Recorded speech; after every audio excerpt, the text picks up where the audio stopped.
Into the Shadows by Marie Jones. Chapter 1. I've never really been an impulsive person, daring to try new things.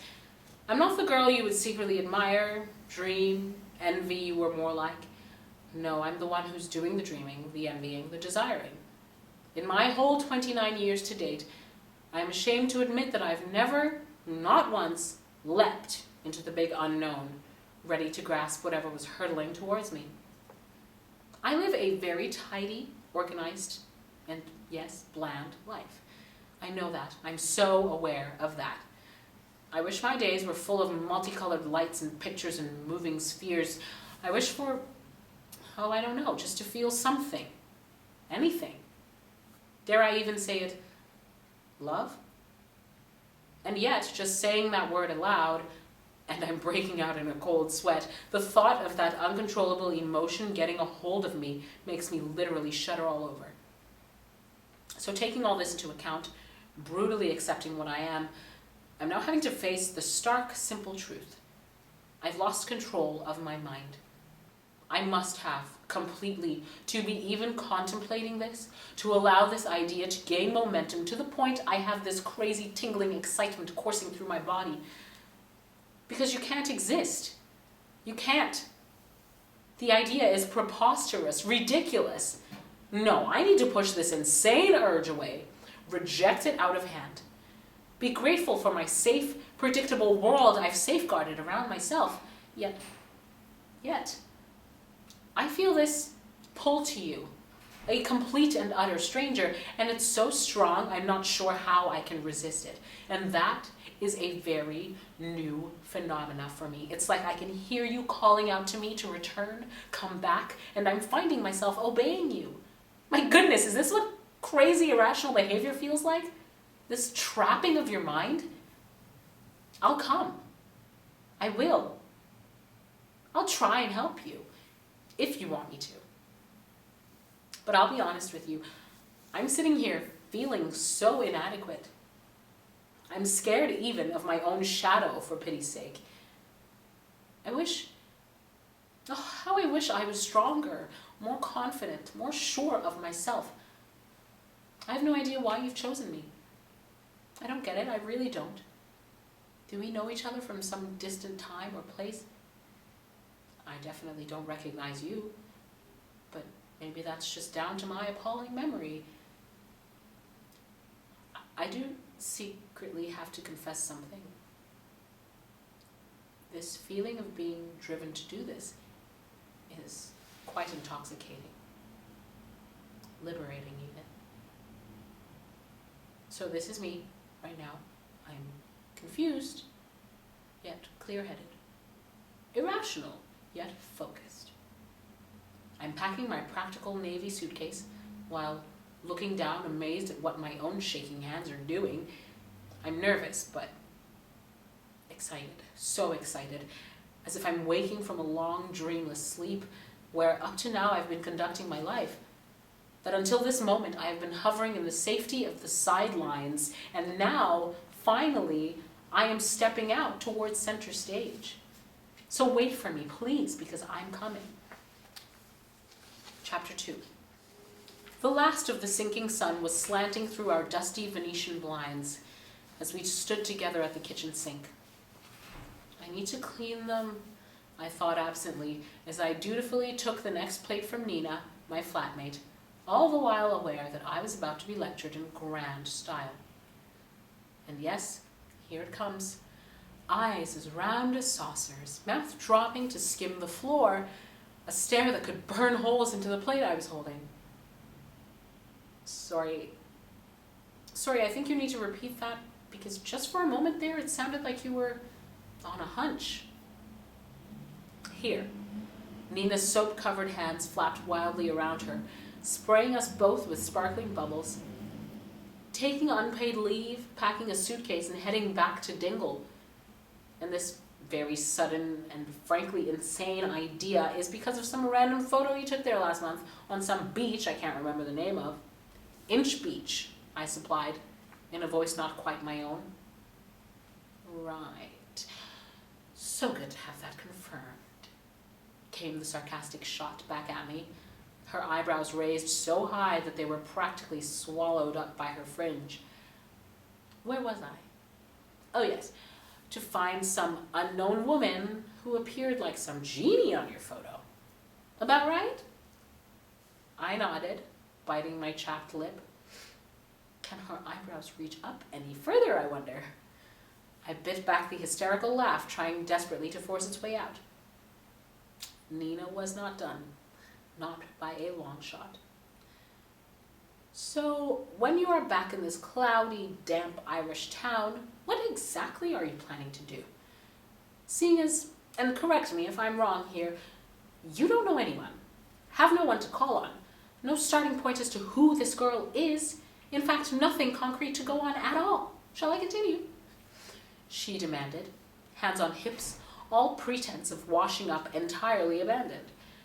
The still unwashed plates stared forlornly back at me from where they were perched haphazardly next to the drainer. No, that's okay.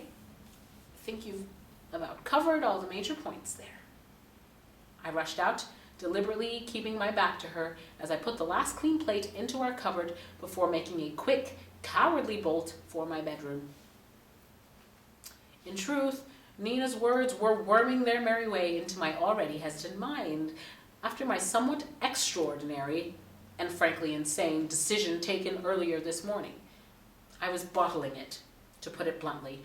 It actually felt quite comforting to feel this typical, normal reaction to anything new trying to barge its way in.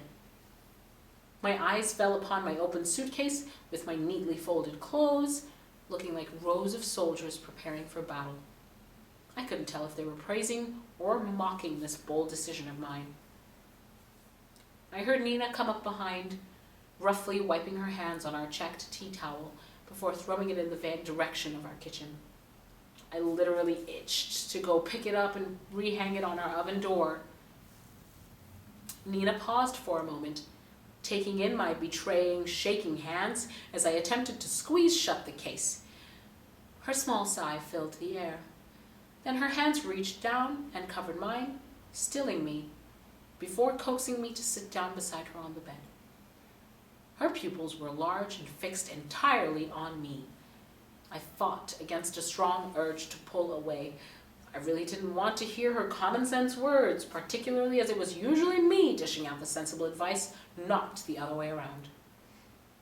Lily, my lovely friend Lily, we've shared this flat, lived together for, my goodness, I don't know, for at least 2 years.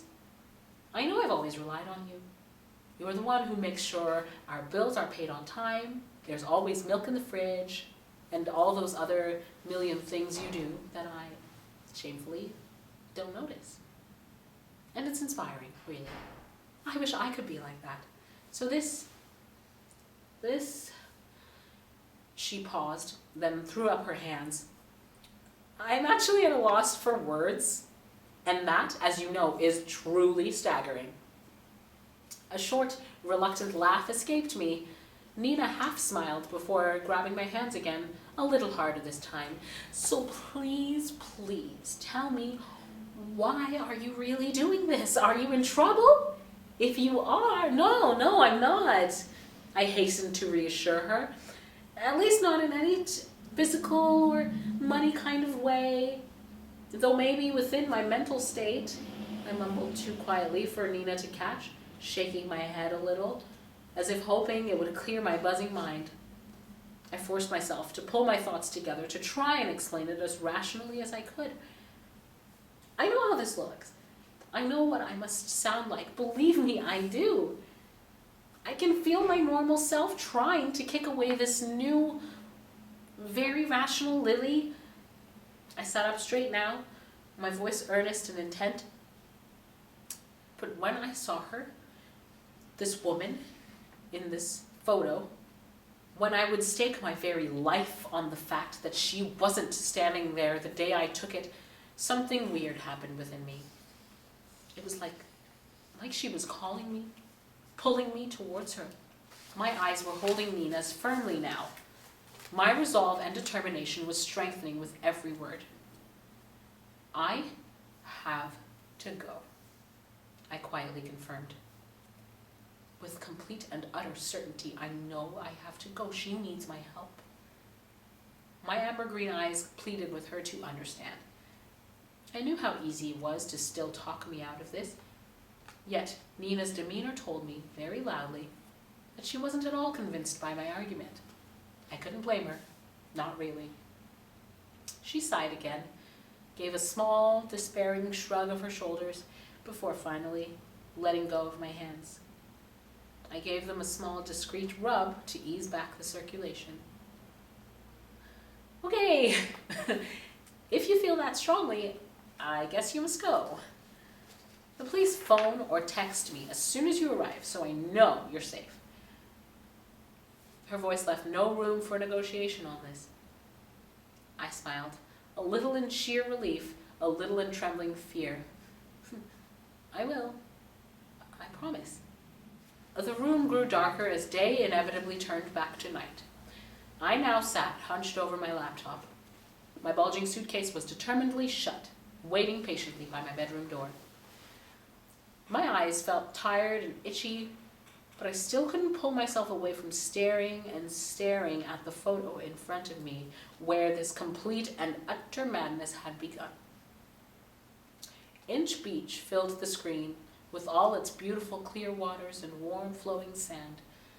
Even though I was sitting miles away here in my dingy room, I felt its calmness and serenity reaching out and physically touching me. In the distance, I could just make out the emerald green rolling hills of Sleeve Mountains before the landscape dipped unseen into Dingle Peninsula. I traveled over to Ireland about 6 weeks ago, desperate for a short break, a change of pace from the relentlessness of my solicitor's office, where I worked as a legal secretary. My mum had once or twice mentioned Dingle in passing, though vague on details of when we'd gone there as a family. Maybe it was nostalgia, maybe a stronger pull, but something had motivated me to book a flight to Kerry, then hire a car to drive to this fishing town. And it was here on this beach, on a quiet, uneventful Wednesday morning, that my heart had literally flipped over in joy as I stood on its calm, flat surface. The cold, driving rain, which seemed to have dogged me for the previous 2 days, had quietly drifted away, leaving a magnificent deep blue sky streaked with brush strokes of white. The tide was out, and it allowed the sky to perfectly reflect the beach below, creating this striking mirror image, to the point it was almost impossible to tell where the sky ended and the sand begun. To me, on that day, standing there, it felt as if heaven itself had revealed herself in all her splendor and beauty, and it had literally taken my breath away, in a way that rarely happened to me in the everyday. For a while, absorbed in the here and now, and not wanting to let this moment slip me by, I had pulled out my barely used compact digital camera my mum had given me a couple of Christmases ago, and began to snap away, finding I didn't actually need too much skill. The land was doing the framing for me. Then came this overwhelming urge to simply sit and take in the view before me, imprinted into my memory. I felt a peace drift over me like soft silk, like I'd finally come home. I was so reluctant to walk away that day, resisting until cold and hunger finally drove me off, and in fact, in leaving Dingle itself the following day. Of course, while I'd been there, I'd kept to myself, apart from chatting to my bed and breakfast lady, too shy as ever to introduce myself to any of the friendly locals. Yet, still, somehow, I felt this strange pulling back sensation I'm so keenly feeling now. I tried to shrug this off. I really had.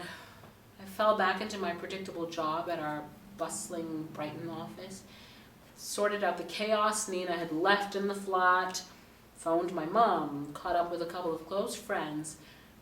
I know I would have carried on in this way, cosseted in my safe little world I'd so carefully constructed around me, had it not been for that photo. They say, don't they, you can't fight your destiny, whoever they might be. But do we really truly believe that here in the real world? I'm not sure, but I am having to accept that there are bigger things at play even I can't control. It was quite a few weeks later when I had finally got round to downloading the photos from my camera onto my laptop. I felt excitement race through me as they began to flick up on my slideshow. Almost immediately, I searched out with breathless eagerness the ones I'd taken that day on Inch Beach. My eyes pounced immediately on it. Almost instantly, it was like being transported back to that very moment. I pressed the shutter release button, knowing breathlessly, instinctively, that this would be the one I would frame for my bedroom wall. But hang on, what's that black blot? Oh no, please don't tell me I had a scratch on the lens or some sand stuck on it, maybe.